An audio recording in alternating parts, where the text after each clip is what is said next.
them standing. No. Sit down, guys.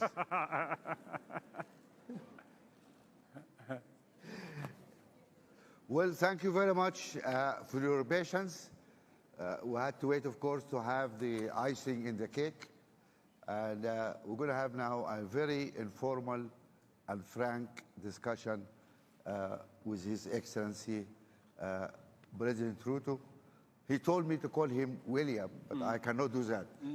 We are formally here, so I have to call him Mr. President. And this is going to be a frank discussion. I must start by saying I'm a little bit disappointed because my wife, when she heard that I'm having a conversation on stage with you, she went and bought me a very nice jacket. And I said, I'm going to upstage him. Then he went and came in this, wonderful. Look at that. I mean, anyway, so it didn't work. Right. To really start, I have really 3 sets of questions. Some of them are global. Maybe before you start more, please. You just said I said you should call me William, and you refused. Let me tell you of another incident. Yeah. I called the Secretary General of the UN, Guterres. So I kept on telling him, "Oh, Your Excellency, Your Excellency," and then he told me, "Please, you have to stop calling me Your Excellency. Call me Antonio. Otherwise, I will also begin to call you Your Majesty." So I stopped. So nowadays call him Antonio. Yeah. Still, I'm going to call you Mr. President. It's not appropriate. We are in Kenya and we are in a formal meeting, and I believe it's live on TV, I think. So that doesn't, it should not be right. So I was just saying that we're going to talk about some global issues. As you know, most of our session today, or the whole conference, was about Africa and the world, our issue. And there were some wonderful speakers, amazing people, really. And I'm going to send you, I know you had other commitments, you wanted to come, but you couldn't. I'm going to send you the videos of these conversations because it's really good and useful. Then we're going to talk about the region, and then maybe a little bit about Kenya. So that's how we proceed, if you will. Now, you had been outspoken, traveled, and you make a statement about the global orders, about the debt, etc. Can you please tell us what is wrong with this architecture, the global architecture we feel, especially the financial architecture? What's wrong? Why are you unhappy with it? Well, first, you must understand that the current global financial system was set up against a certain context. Yeah. That context has since significantly changed. And therefore, it is struggling. The current financial system is struggling to respond to the challenges of the moment. Yeah. Countries, the whole system was set up around overseas development assistance, a financial system that was focused on prescription from the World Bank, IMF, and the institution. And sometimes those prescriptions went the wrong way. There wasn't room for emerging, frontier, new ideas on how to finance development. And as a result, you find that the system has not responded to frontier economies, emerging economies. A case, for example, is what happened in Greece. Yeah. It tells you there is something fundamentally faulty with the current financial system. While it is true that you can get overseas development assistance at 0.5%, concessional facilities at 0.5, whatever, but when you need real development resources, you have to go to the global financial market because you want to run your own development the way you know how. You end up with 10%, 12%, 15%, and it becomes impossible. It becomes impossible to finance any meaningful development, meaning that from the beginning, from where I sit, from the beginning, the current international financial architecture is, to put it bluntly, rigged against those of us in the global south, because we cannot meaningfully address our development needs using the financial resources from this architecture. The message from our panelists and eminent economists and wonderful people here was very clear. This cannot work. The rich borrow very cheaply. The poor pay incredible. I describe it as, mafia type of rate of interest. And it's ridiculous how you do that. And the rating agencies actually who put us all as sub-investment grade and say, oh, because those guys are risky and fall, blah, blah, blah. They're actually engineering our failure. And just to say, oh, I told you, those guys are risky. Something has to be done there to be sorted out. People were complaining also about the speed of action. Whether it's Greece or Ukraine, money materialized somehow very quickly. Sri Lanka, Zambia, they have been in trouble for a long time. What is happening? Even this SDRs who made a big fuss about it, and it's very little actually, it's not a big deal. It's still stuck in the system, what to do, so this whole system needs really to evolve, and we agree with you. And when you see the debates we had here, that's going to reinforce your message. Besides the financial systems, you are holding, I was surprised actually, you are holding a climate summit here. Oh, you said it. A climate summit here in a few months' time, just a couple of months before COP.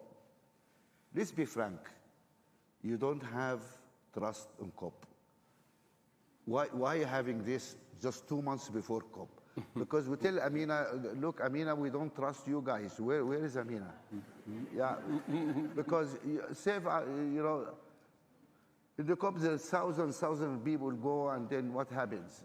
Then you find the Africans now have their own summit, and tell us your story. Why you want to have this summit? I don't want to put words in your mouth, please, so you don't get in trouble with her. More, before I answer to the Climate Action Summit, which is going to be between the 4th and the 6th of September.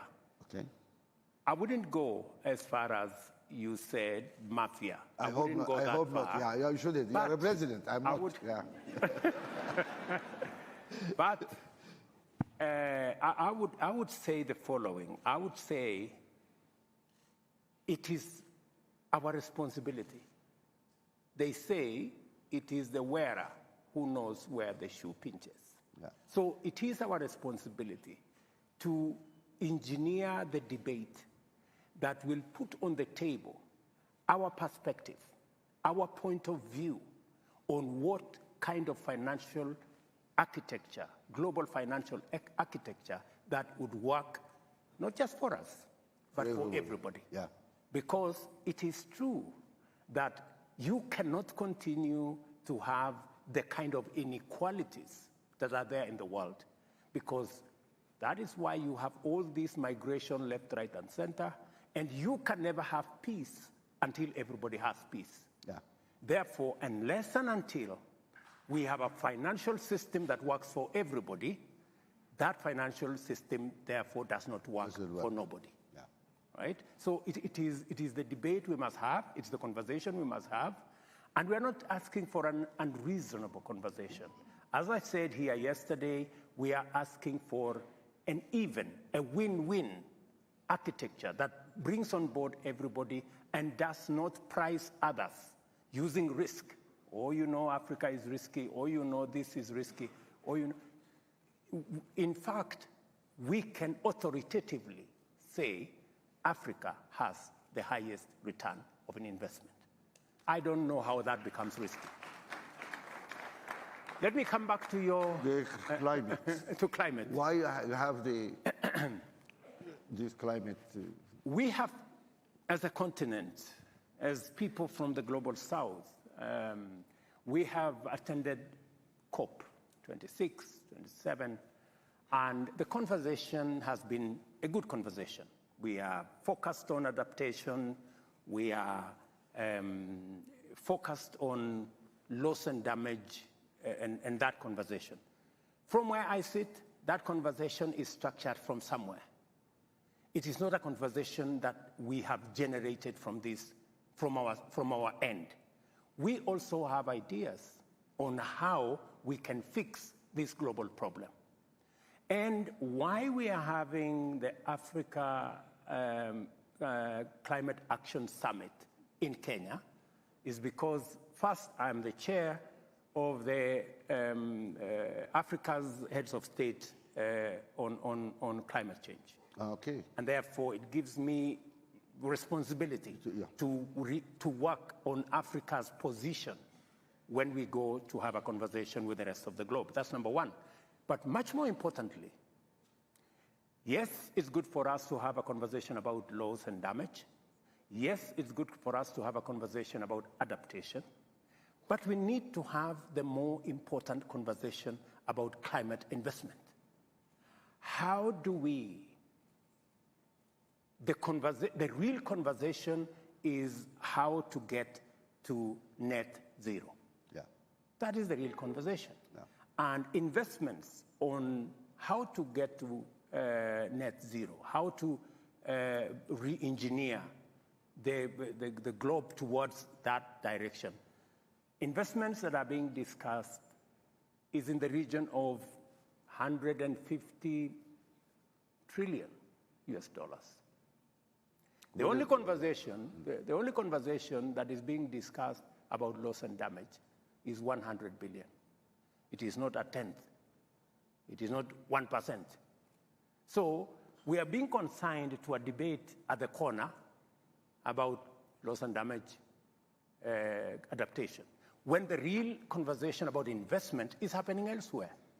Why we are meeting in Nairobi on the 4th to the 6th of August is because we believe that it is no longer possible to continue to assume that Africa cannot develop and at the same time have resilient, climate-resilient growth. Because for a long time, people thought maybe it is not possible for us to have a conversation about development in Africa and at the same time to have a conversation about climate-resilient development. But science has proved, using technology, it is actually possible today. Because of technology, we can actually have a candid conversation on how to leverage on the huge resources we have in renewable energy. There were people who thought that it is not possible to decarbonize our manufacturing or to green our industrialization using green energy because it was expensive to have panels. It was expensive to have wind technology that could actually harness the huge resources we have in our continent to drive our development.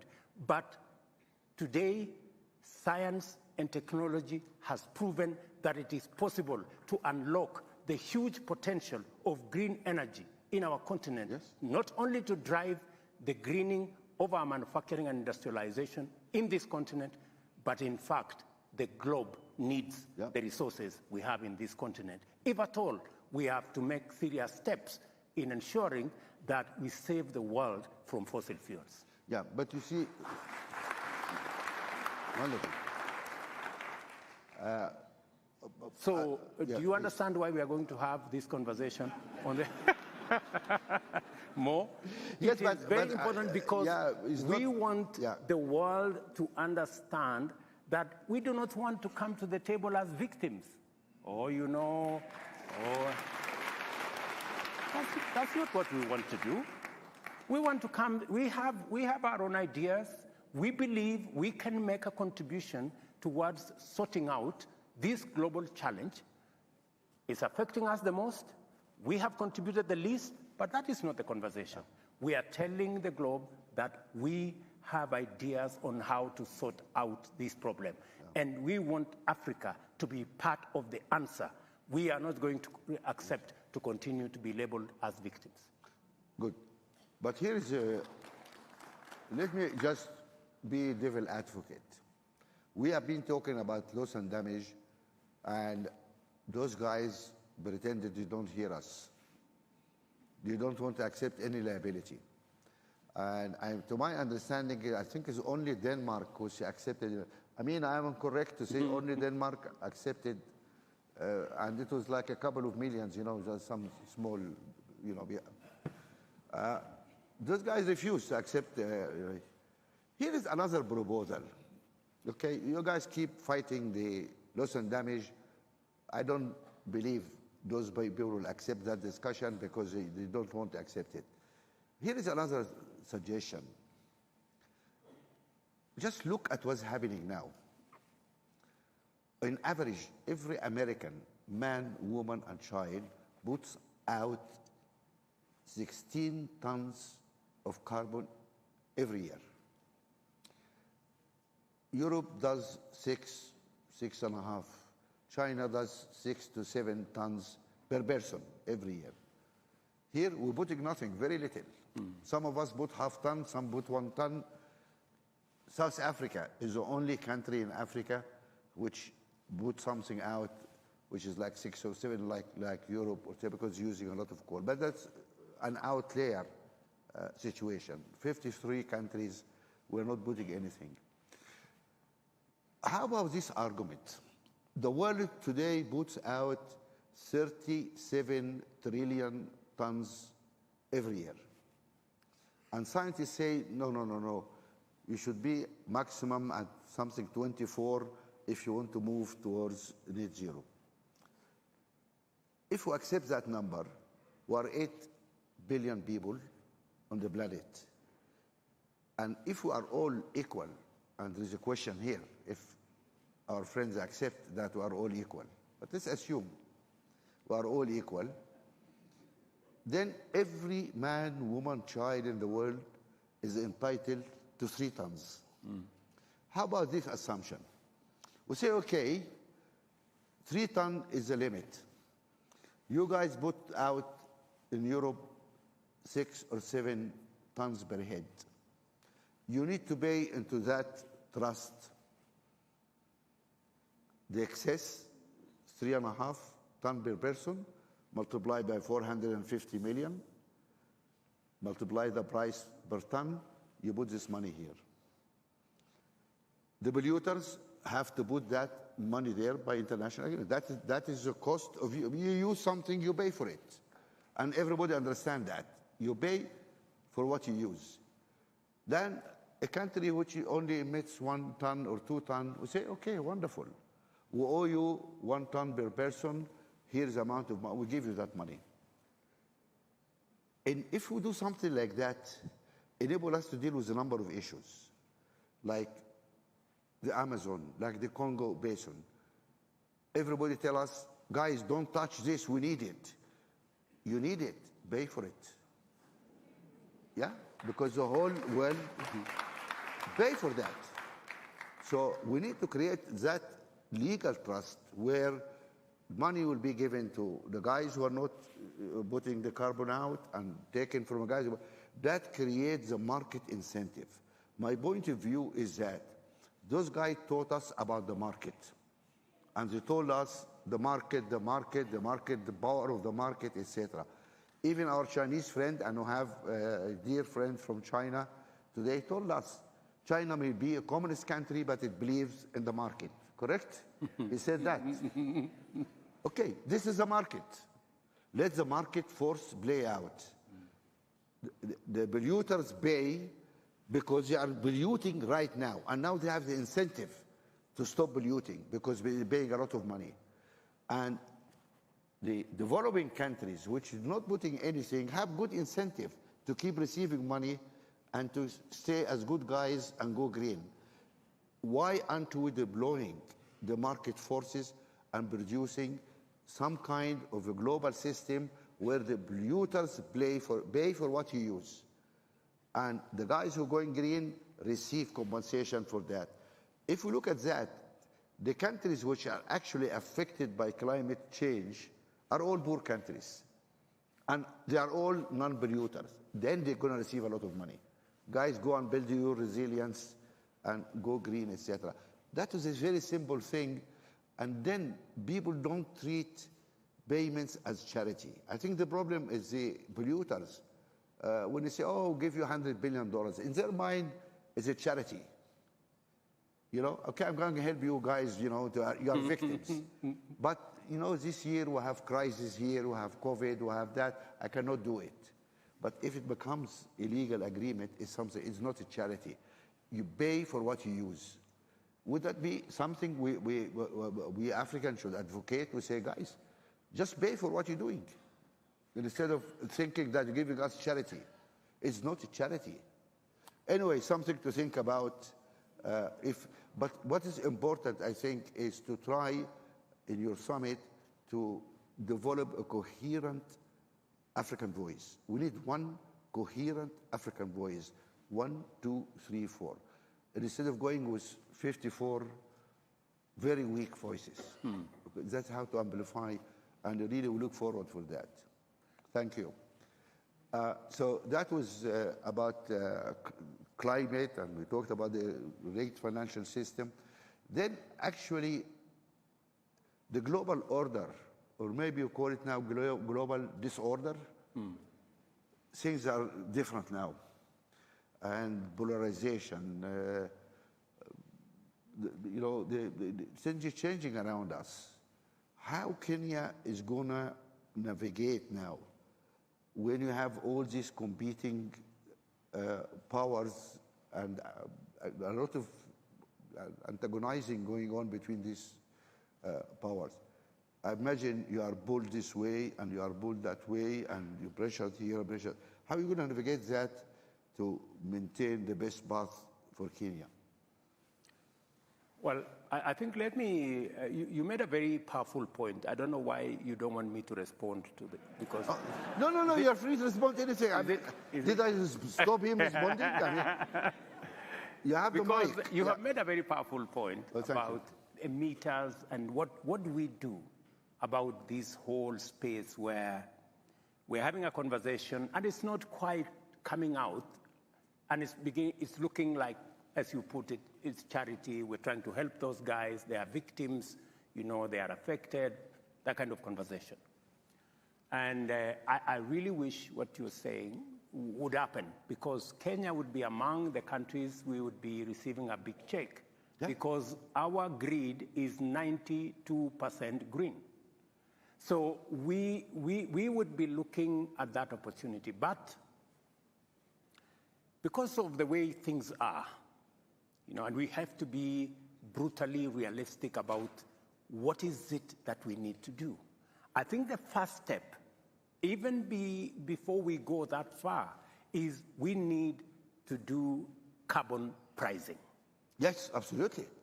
That's where we need to. Yeah, and what I'm suggesting is carbon pricing. Yes, we need to do carbon pricing. It must be understood so that it is empirical, it is scientific, that this amount of carbon amounts to this. Yeah. Step 2, we need to work on carbon markets.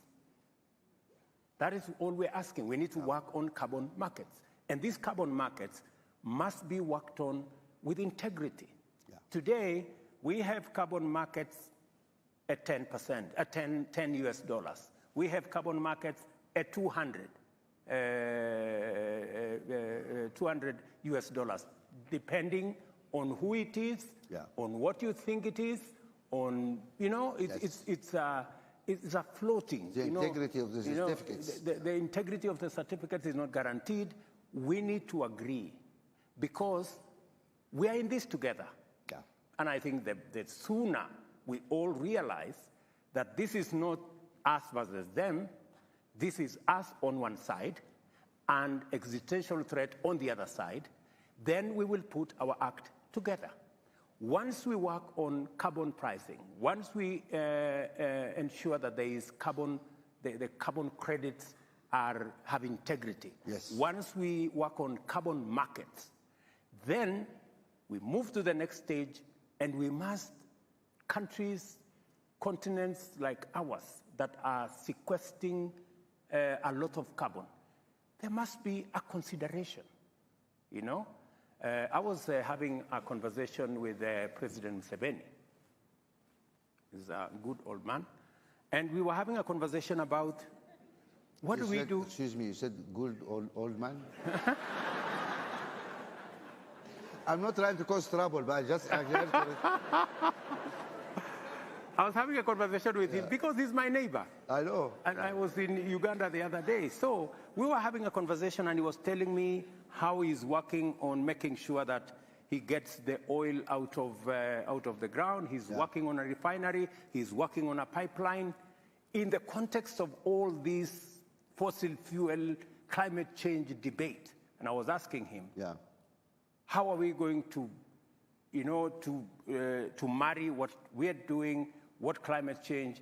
And he was saying, up and until somebody tells him why he cannot use his fossil fuels, and who is going to compensate him for not using his carbon fuel, while others have used theirs and developed their industries, then he will continue until somebody convinces him otherwise. I understand. And I find that conversation, you cannot argue with him. Those who are telling us don't exploit have developed beyond measure because of exploiting. And then, all I'm trying to say more is we seriously must have this conversation. I have taken the decision in Kenya that we are not going to exploit. We have oil in Turkana. We have worked with tallow oil, but we have said we will not go that direction because we want. But when we say we are not going, when we forgo our resources, what do we get for it? There must be a candid conversation. So what happens? So that it is not a conversation of, you guys, you cannot do this. You have to keep the forest. You have to keep Lake Victoria. You have to invest in the environment. And we are doing all this so that what happens? This is the conversation more that we need to have. And hopefully we will get down to the bottom of it, and we will get a balanced conversation so that we get the benefit of the carbon sequestration that is going on because we are not emitters and we are not contributing to the emission. And I couldn't agree with you more. The principle, even in Kenya, is that emitters pay. And that's how it should be. Absolutely. And I was smiling before because when you talked about the carbon market, because tomorrow we are launching an initiative here about the African carbon markets, and it's going to be led by two very competent people. Dimalola, is she here? Dimalola? Where is she? She gone to sleep. And also we brought the man who designed the European carbon market. Okay. And we launched it because we need to find a way to really produce acceptable qualification for our certificates, because it is very low priced. And why we pay so much for sequestering so much carbon here, but you pay double, triple amount if you do it somewhere else? It's the same stuff, but it's the issue of the companies who produce these certificates to actually bring them on board also to see how we can improve that. But that's also one step in that direction. I have some small ideas. Would you allow me to speak to them maybe? Absolutely, they are at disposal. Okay. Yeah. I would really value. Natalie, where is Natalie? No, we acted straight away. I mean, Natalie, where is Natalie? She's not going to sleep also. I mean, what's wrong with those people? She was here. Right. Can we just arrange for really communication? I mean, are you taking that into account? But I think the valid point here is, a very interesting point here, is how to produce a coherent African voice. This is our problem. Our voice is very faint, as not there.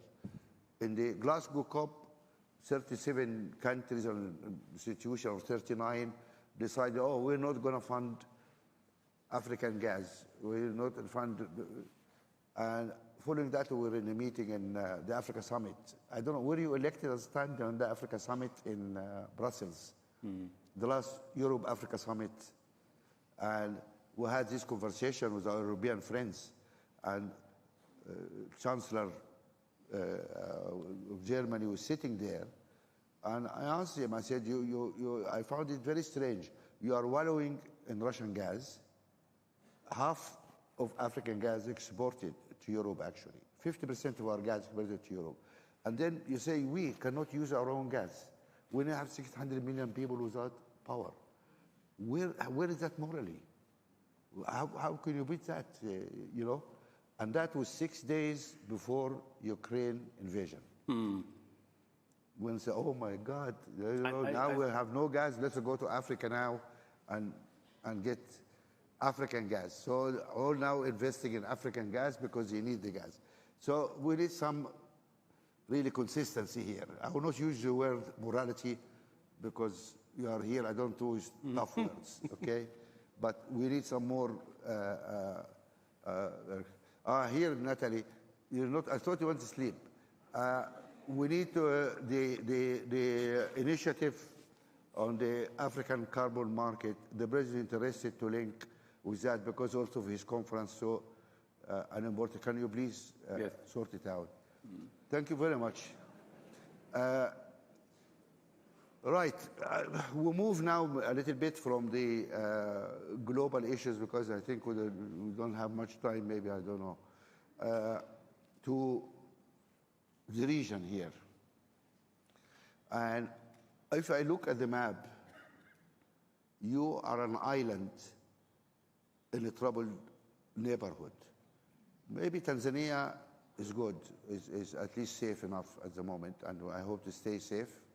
But you have soldiers in 3 countries around you, people trying, peacekeepers, to pacify things, etc. That may end up being 4. If we send people to my country in Sudan, we're going to need your soldiers, by the way, there sometime. Now, this is a tough situation for you because this neighborhood is not nice. Really, it's not nice. I mean, of course, beautiful countries, but what's going on is not nice. Does Kenya feel a little bit anxious? I mean, with all these things around you on the border, do you feel a little bit insecure here as Kenyan, that with all these crazy guys around us, what's going to happen here? Well, it is true that we live in a tough neighborhood. Yeah. Because we have a 1,000-kilometer border with Somalia, which has not had a functional government for 40 years. 30-something years. We have a border with South Sudan. They have major challenges. We have in the neighborhood also in DRC, where we have our soldiers trying to pacify the eastern DRC. We take it as a responsibility because we know that our stability, our security is intricately intertwined with the stability of our region. Yeah. And we believe using the architecture that exists, whether it is East African Community, IGAD, or indeed I was having a frank conversation with my brother Musa Faki as the AU, that it is really time that as a continent, and I shared my thoughts with Musa Faki, that as a continent, we must take charge of our destiny. Yes. We must take charge of our security. 60 years after the formation of the Africa Union, we cannot continue to depend on Europe, the EU, the US, China, and I don't know which other place, to manage our own affairs. I think it is time. And that is why we took the decision in DRC. We didn't look for resources from, I don't know which organization. We used Kenyan resources. Wagner, you heard about Wagner? You know, we are at Uganda. We agreed that every country should deploy troops using their own resources because we need to take charge of our region. These are our issues. We need to deal with the security of our region because if we do not deal with the security of our region, we are foregoing opportunities of investment, of job creation, of growing our economies, and we are basically working against ourselves. Without peace, there is no development. Absolutely. Absolutely. So, but let me ask you a question. Even the situation in Sudan, we were having a conversation, I know it's your country, we are having a conversation in Uganda day before yesterday. Yeah. And we were having the conversation on how IGAD, unfortunately the chairmanship of IGAD is currently in Sudan. So it becomes very difficult because... Here is a Sudanese guy, make him chairman, yeah? In absence of a legal government, we volunteer this guy. In fact, when Sudan was given the chairmanship, it was because of Hamdok here, when it was a civilian government. But now we have a general, you know? So that is our region. So we were having that a candid conversation because we believe it is our responsibility. Yeah. We were having a conversation with Musa yesterday because we believe as AU, we should sort out these problems. Let me ask you a question here. And we have what it takes to sort out these problems. That's wonderful, but instead of one country bearing the brunt, I mean, this is costly also. It is. Developing your boys to go and do this, I mean, it's very costly. There was a proposal many years ago, and correct me if I'm wrong, our chairman. You guys decided to have a standing army for Africa. And that was many years ago. Where is that army? Why? That was a decision made. People said, look, we need, if there is terrorists took place here, these guys took over this country, we need to have a ready standby force, which ready under the command of the African Union, and it will go and do it. And instead of sitting back, oh, France, come help, Britain, America, come help, why those guys should come and help us? They should not come and fight our wives? They should not come and help us. It's our own fights. And then we brag. We say we have half the world population in young people. Where are those young people? Go and fight your country. You know? And so maybe we bring you the conversation. My brother Musa, tell us, where is your army? I think we should not disturb Musa. Musa, I perfectly understand. He's your friend. No, he's not. He perfectly understands. We have the wrong architecture in the management of the Africa Union. Yes.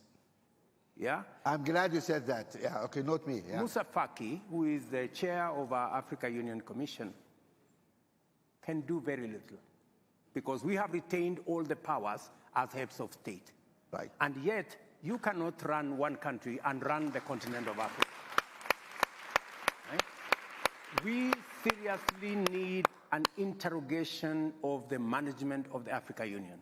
Today, we cannot even support Somalia. We are waiting for EU to give us $85 million. $85 million. You know? We cannot fund it as AU. It is stupid. I mean, My brother. it is madness. So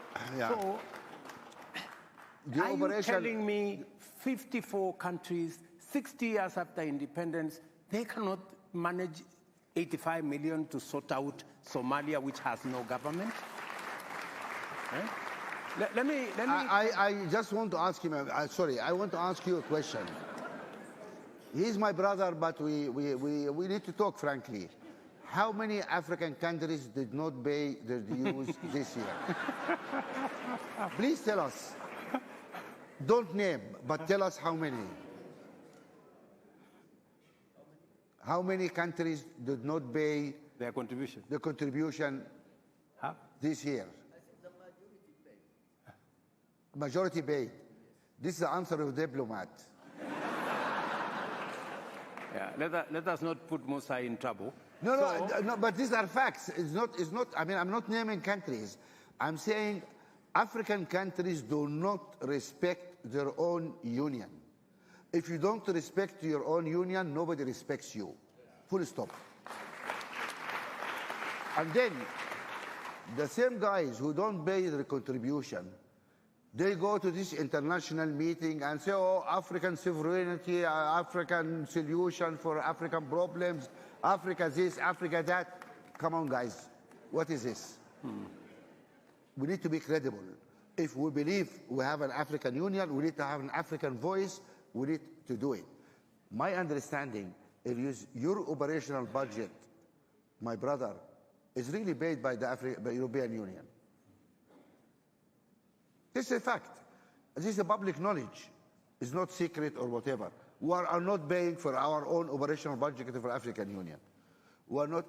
And then we said, okay, we're going to have a standing army under the African Union. And we want to talk to Europeans with big arguments about, oh, we don't give arms, we don't. Ukraine changed all that. Now, Europeans are willing to give arms if needed. And we say to them, instead of sending troops, come and arm this Africa Standing Force. That solve your problem, solve our problem, and you guys don't like Wagner. That's the way not to get Wagner.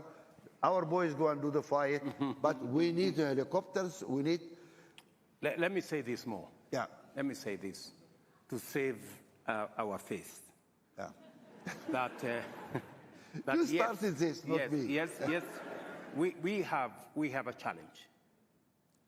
And the positive thing is that there is a realization that it cannot continue this way. What you going to do? How you going to fix the African Union? It cannot continue this way. How are you going to fix it? We have what it takes to fix it. And the conversation is already begun on what do we realistically do to be able to get the African Union to take charge of the affairs of our continent. Let me give you a case in point.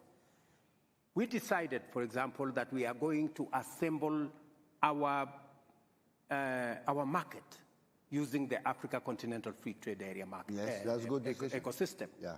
And the positive thing is that it was unbelievable at the rate at which we were able to achieve consensus and we were able to achieve ratification. And I want to tell you, it is among the things that happened in the shortest time possible. It tells you there is greater realization that unless we act in concert, unless we act together, we are unlikely to make any impact anywhere. How many African presidents are on board? We have, at least on the market issue, we have put that together. There is a debate that is going to evolve. Like, for example, we have also decided that it will not going to be business as usual. We have these meetings, Africa, US meeting, Africa, Europe, Africa, Turkey, Africa, India. Now we are waiting for, there is another one, Africa, Russia. And Africa, Japan. And Africa, Japan. We have made the decision that it is not intelligent for 54 of us to go and sit before one gentleman from another place. And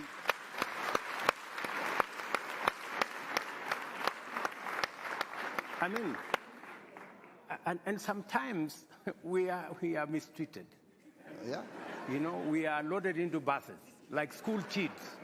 You know, and it's not right. Well, you are summoned, you know. It's not right. So the decision that we have made as AU is that going forward, if there is going to be a discussion between Africa and any other country, we are going to be represented by the chair, the outgoing chair, the bureau. Chair of the commission or the chair? And the chair of the REX, and we have 5 REX. That should be sufficient for, I mean, a meeting of maybe 6, 7. Yeah. That should be able to represent Africa. And that is the position I am taking as the president of Kenya. For any other meeting that we are going to have with all these requests, that we have a meeting between Africa and one other country. We respect the sovereignty of others. I think to ask for reciprocation is not to ask for too much. No. And for us to agree that let us have this kind of setup. The only, because I had a conversation with President Kagame, and he actually led that particular position. I have had a conversation with Prime Minister Abiy. He believes very strongly that that should be the position of our continent. Because, as you have said, if we don't respect ourselves, nobody is going to respect us. And we should be able to take that kind of decision. Yeah. And part of that respecting ourselves is when we say African problems, African solutions. We must be serious about the solutions. It cannot be rhetoric. It cannot be talk. It must be accompanied by what realistically and practically we are doing. And with our capacity, yeah. No, this is wonderful, but just one question. Why are you having this discussion in closed rooms? Why don't you bring civil society, all those people in this discussion? Because we can also put pressure on our leaders or whatever to behave in a better way. African people need to tell their presidents, we care about Africa. That should be a priority. Unless we act really together, it doesn't work. And in the reform agenda of the African Union, if you and your colleagues are proceeding that way, there need to be really a serious discussion about the structures and how Africa is. One problem is African countries refuse to cede any sovereignty to the African Union. So African Union cannot sign a trade agreement in behalf of Africa. Then the African Union go and meet the European Union. This is not balanced. It is not. Because those guys had 27 countries, gave them sovereignty. Yes. But our guys here don't want to give any sovereignty, cede any sovereignty to the Union, as if, you know, this is something very fantastic they have to keep. When countries like Germany, like big countries, agreed to cede sovereignty to the collective body because they are smart. They think when they are together, they negotiate better deals. Are you saying? The only stupid guys, unfortunately, are the British, who left that collection. But look, I'm free to say that because I'm also a British citizen, and so I have my views about what happened in Britain. I know we have British. Jane is there, the High Commissioner, and the Archbishop. And I have the minister here also. But do you agree with me it was a mistake to leave the European Union? You agree? You're going to lose your job, I think. Anyway, BBC is not here, don't worry. Nobody watch Kenya TV, so don't worry. Anyway, so no, it's not a joke. I mean, it is truth. I mean, it is a mistake. Together, we're stronger. We do things better. And that's what we need the African people to press their governments. We need to be stronger. We need to have our union. We need to cede some of our sovereignty for the African Union. I'm not losing sovereignty because our collective sovereignty is huge. Then We are somebody which can be respected around the world. We go out there in Europe, oh, we Africans, we African. I want to ask you, seriously, what do you mean you are Africans? You are South African, you're Nigerian, what do you mean you are Africans? Where is your government? What decisions you are able to make? What is Africa? Unless you have an African Union and a joint, a will, and then it doesn't work. So you made commitments now in front of all these people who are going to fight for that case. Is that correct? You have my commitment, and not just me, by the way. I think a critical mass of African leaders is building on how we should act together. I told you, this particular position of consolidating what we need to do and how we need to engage with the rest of the world was actually driven by President Kagame. Excellent. We've talked with many other heads of state, and I think there is a critical mass emerging that we need to act differently. We need to work smart.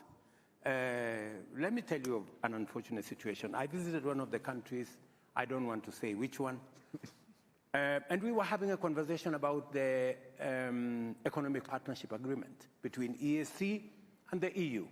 Yeah. The EU, 27 countries, 520 million people have agreed on what we need to do. EAC, we are sizable, 170 million people. Then one country, and I don't want to say which one, refused to sign. So he said, no, we need to teach these people some lesson. So I'm listening. Your country has 11 million people. What are you going now to we teach? know the country.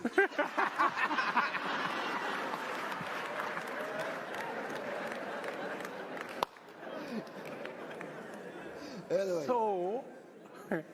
So what are you going to teach 520 million people who are supposed to serve as your market? Really?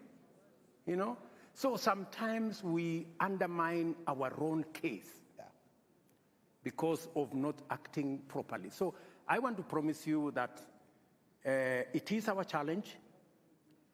The realization alone that we have a problem is halfway the solution from where I sit.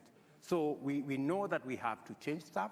We know that we have to act in a manner that makes sure that we secure our interests, because the whole discussion, the whole discourse is about interests. What is our interest? How do we protect our interests? Because everybody protects theirs.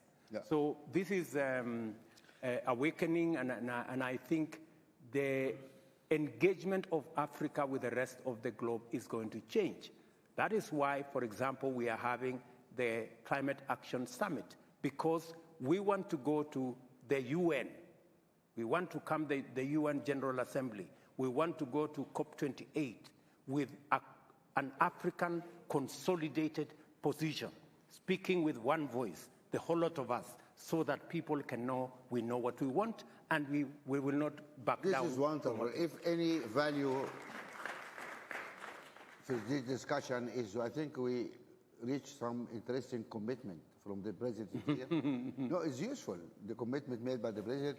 My only suggestion is that mobilize the people, have trust in the people, because the pressure from the people can help produce. Get the civil society into your summit. Get them to press their governments to really to move behind you in this agenda, because that has to happen. And until you get the people behind you, everybody will drag their feet.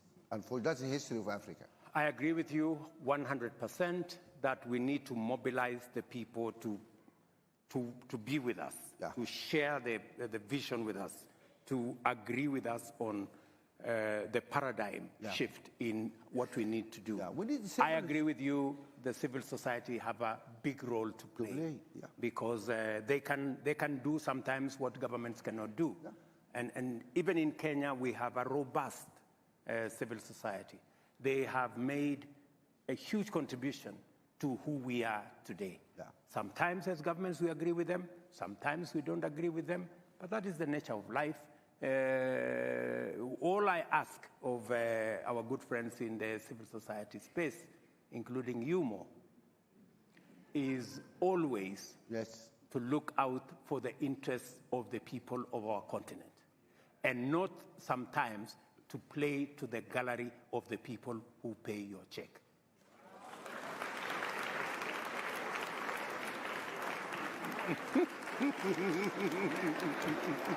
What are applauding for? What you guys are applauding for? We're going to have a discussion here about civil society. We had a session actually with non-state actors here.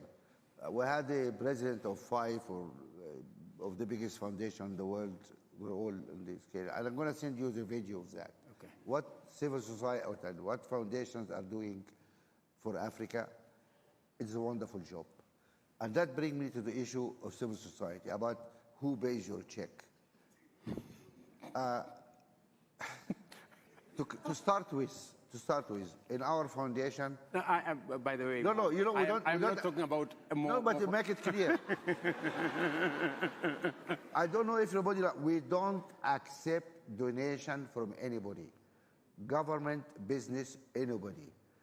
Our money is the money we made in Africa from our investment in Africa, which was clean investment, and we gave this money as an African money to the foundation to do this. We refuse, by our constitution, we don't accept a penny from anybody because we work in the area of governance.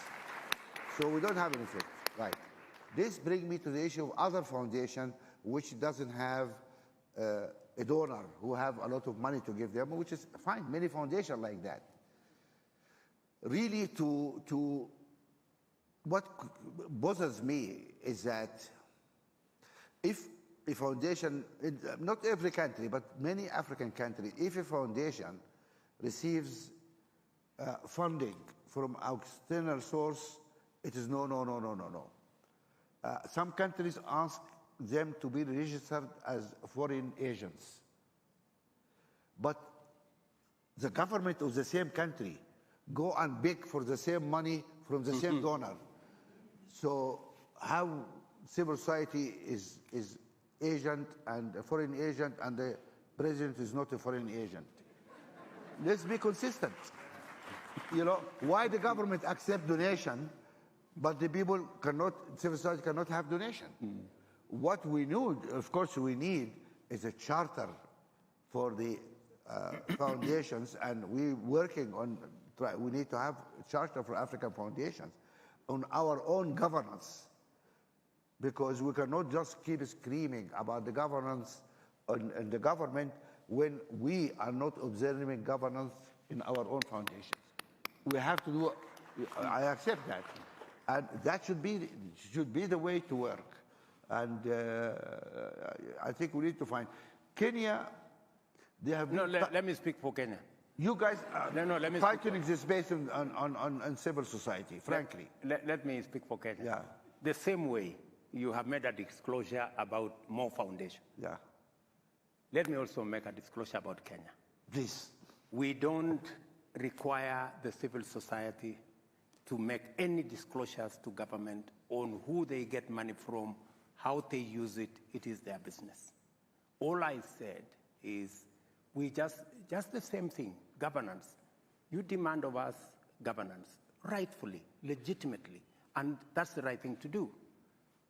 The same should be demanded of civil society, the way you have said. Agree, but Mr. President, I think, I'm sorry about my ignorance. I hope you have a charity commission here, because charity needs to state an annual financial return, exactly how much money they received, from where it went, how much paid their directors, how much paid their... That is a requirement worldwide, everywhere. In America, in Britain, everywhere required. You need to implement that too. We have an NGO coordination council that takes care of all. You need to do that, because that removes the fog and suspicion. Yes. Here we are clean, we're doing the right job. I think that's good for both sides. But I heard complaints that there is some tightening of the space over the, for civil society for a few In years. Kenya? Yes. Is that true or not true? It is very untrue. Really? And I think the civil society must be somewhere in this room. If there is any Anybody in civil society want to challenge this statement? Listen, we'll guarantee your safety. Don't worry.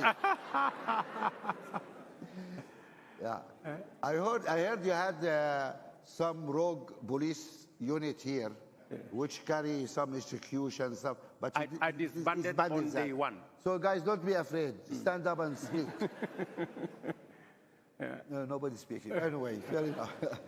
You don't need any further evidence. No, that's fine. It's good, but I have to raise the question because somebody, we need to have a proper conversation. It's good. One thing worries me about is the. Don't upset. Yeah, I don't want to upset you, or so please allow me. You Kenyans are hot-headed. I mean, what is going on in the streets here? I mean, why don't you cool things down? What's going on? Convoys here and tear gas and this. What is, why don't you, you can see, I call you hot-headed.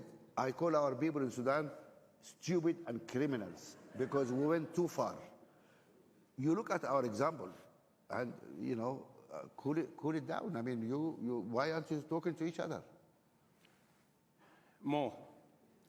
You see, we have a constitution that provides for how we conduct ourselves. We have institutions that make sure that everybody lives by the rules and operates within the parameters of the law. We had an election, and it was observed by the international community. It was accepted. In fact, my predecessor said, I think a day ago, that he handed over to the gentleman who won. Yet his candidate, the candidate he was supporting, is in the streets complaining that the election, he doesn't know how the elections went. So if the chairman of Azimio, the former president, has told the country that he handed over to the gentleman who won, yet his candidate has a problem with who won the election, I think they need to have a small conversation between the chairman and his candidate to tell him, gentlemen, I handed over to the gentleman who won, let us stop the demonstration. But that's not happening. But that's not the case. I did take the step, as president, to deal with the situation because they raised 4 issues. Issue number 1, the high price of food commodities. You know as much as I do that that's not a Kenyan problem. But I said, okay, let's have a conversation.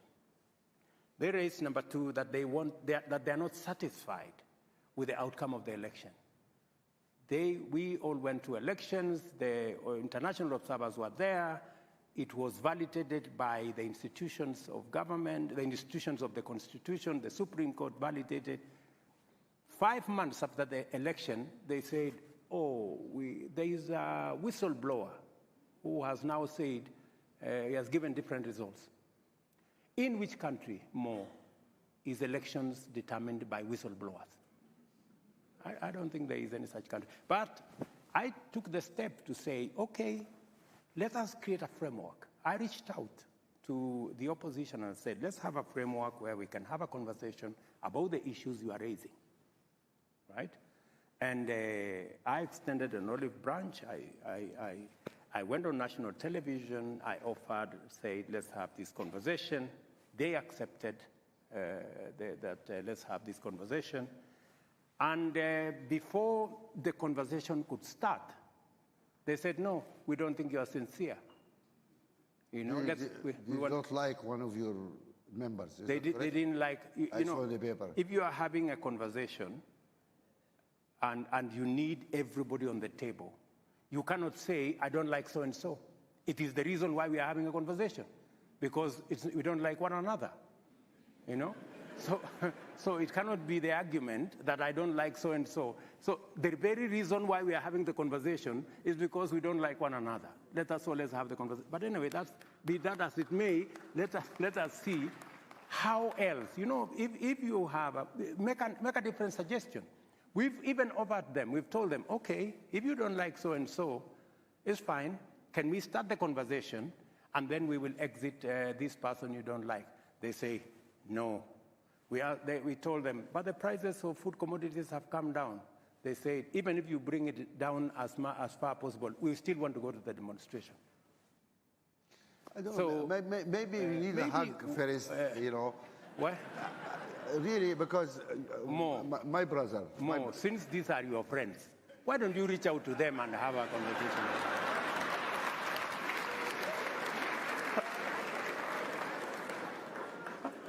You are all my friends. Yes, we are. You are my friend, and Uhuru's my friend, and Raila's my friend. Correct. We're all brothers. Correct. Okay?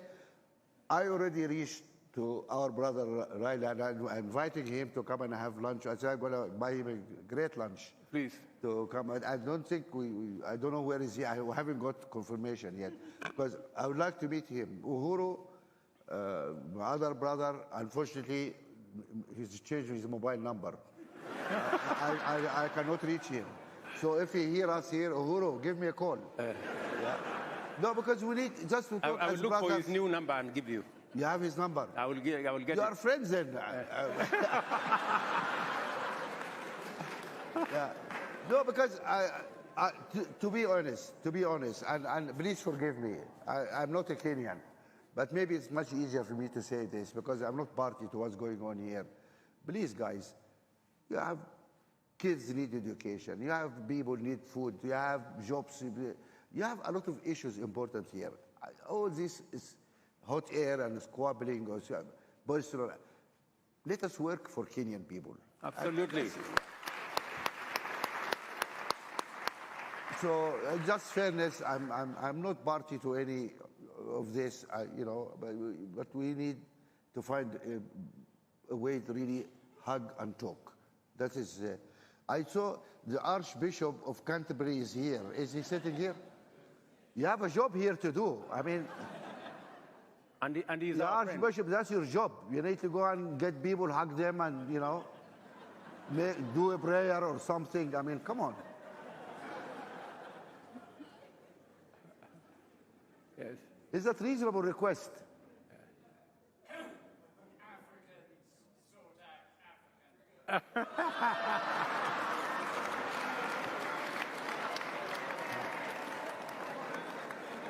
I don't understand, but I thought Christians also sort Christian people. This is your flock, isn't it? Anyway.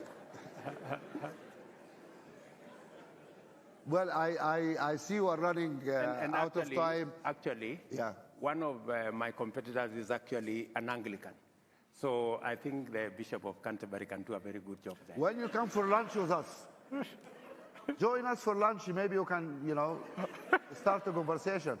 And you can start with a prayer. Anyway, we try. I mean, when we couldn't do it, then we hope God can do it for us, you know, but he's reluctant, you know, so what you do. I don't want to take too much of your time, but before I go, just another personal question. I hope you don't mind. It's okay, Mo. My daughter the other day, you know, she told me, do you mind if I call myself first daughter? And I said, what is first daughter? She said, oh, you're going to meet President Ruto. I said, yes. She will ask him, what's the first daughter? What is this first daughter thing? Do you have a first daughter? I think, Mo, you are harassing me. I'm not harassing you.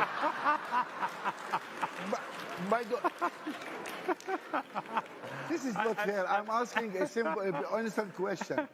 I know. I agree.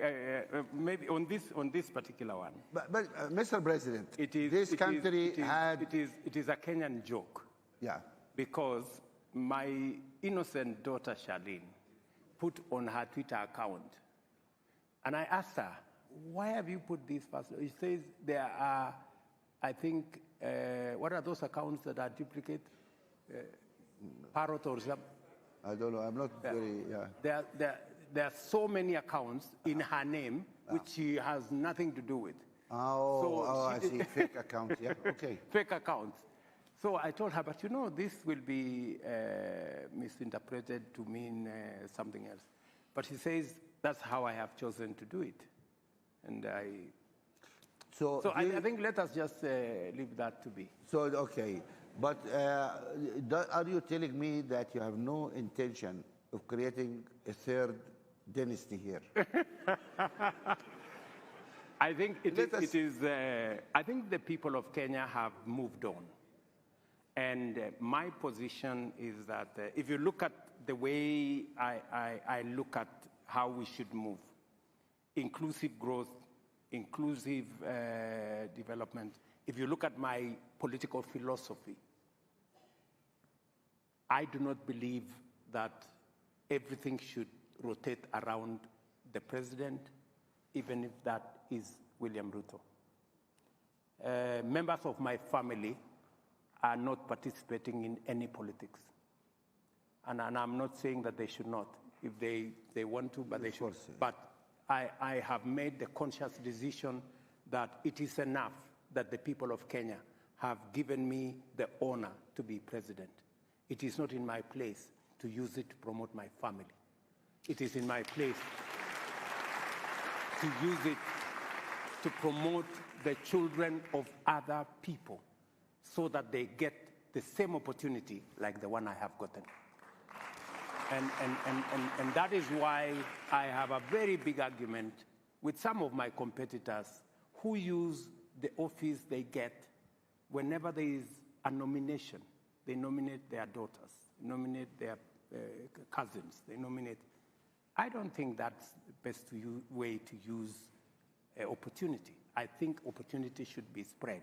If you have gotten an opportunity, reach out to somebody else to give them a lift, to give them a hand up, so that they too can become something. It shouldn't be just around your family. This is a wonderful statement, and it is recorded. Yes, it is. 8 years from now, we're going to play it back. Very good. Because many African presidents say good things at the beginning of their time and then change later on, but we believe you're going to stand. I don't know if I should say this or not, but one African president, who probably a friend of yours, 40 years ago, wrote a book and said the problem with this country is every president who wants to come here doesn't want to leave. He has not left for 40 years now. I tried to send him a copy of his book with his ambassador. He said, no, don't give it to me. He said, oh, you're going to fire you if you hand this over. But anyway, but we have the statement here in front of everybody. There is no new dynasty. There is no junior, Ruto Jr. or first daughter, stuff. I don't mind. I have to ask this question. No, if I don't ask more. Yeah. Please, you're free to ask me any question. But I'm not harassing you. You can say I'm harassing you. I'm not. With a light touch. And I'm going to revenge. Oh.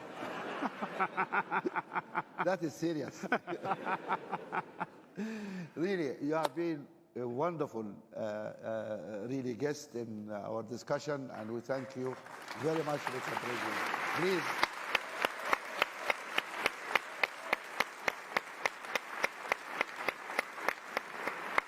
Thank you. Thank you very much. You have been wonderful. Thank you. Really. Thank you. Thank you. I think people love that. Thank you. Thank you very much.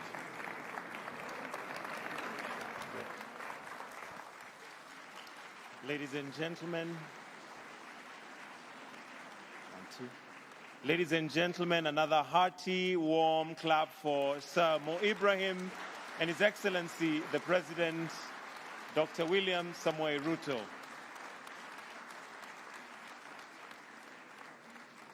Thank you very much. And at the appropriate or penultimate time, we shall remain standing as we allow them to exit at their own pleasure. We've come to the end of this session. Thank you very much, ladies and gentlemen. Have a wonderful evening.